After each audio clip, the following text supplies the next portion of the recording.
Welcome back to Words of Wokism. It's getting a little dark. I hope you can see me. Not that you need to see me to hear me, but this is number 30. And today we're talking about really a two-word kind of word, but they always appear together, and it's for all.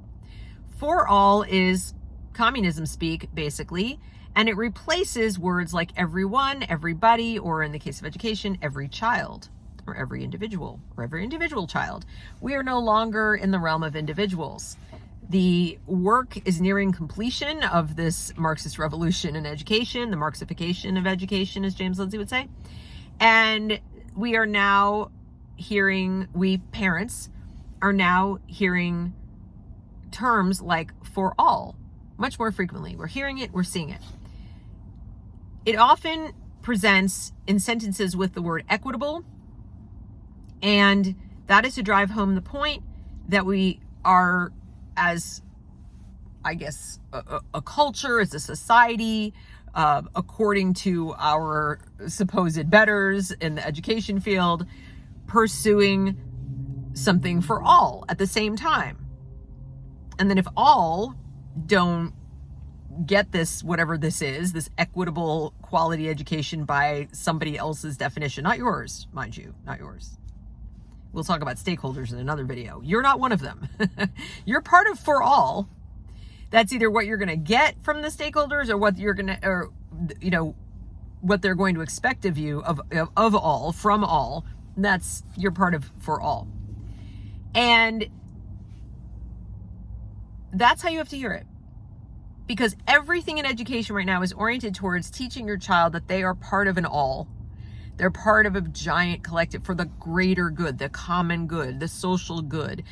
Everything they do in school now is oriented towards those SDG goals, 2030 agenda. So for all is to get you desensitized to not being seen or referred to as a one. And another word you should look for in connection with for all is we.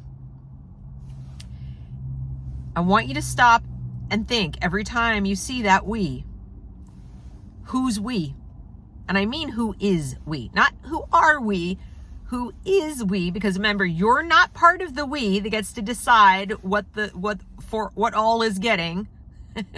And all is an is in this context, not an are, not a bunch of individuals. All is that greater good, the common good, the common. Look for the we. And notice how it's not you.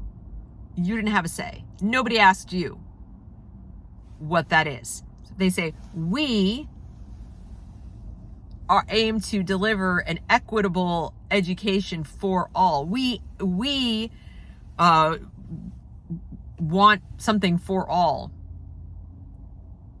Who's we? And is that what you want? Or do you want it for your kid? I'm not saying you don't want other people's children to get an education. That's not what I'm saying. What I'm saying is you don't send your child to school for all. You didn't have a child for the greater good. You had a child to have a child, right? To build a family. Yeah, no more. The greater good needs to be served. The social, the social good, the new social contract is being written, and you're going to have to adhere to it, but you don't necessarily get a say in it. So for all is communist speak. That's what it is. Otherwise, they'd be saying for everyone. And you'd be pursuing, whatever a one can pursue. And all is very different than a one. That's about it. That's all I can tell you about for all. I just literally want you to see it like you see the word equity.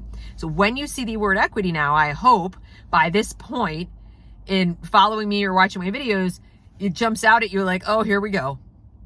There's the Marxism, equity, same thing for all. Every time you see it, that is driving the point home. Individualism is, not okay. It's not okay. All right, so that's it. And as I said, I will come back and make episode 31 most likely at some other time about stakeholders, and then it will become clearer. But for now, watch out for all.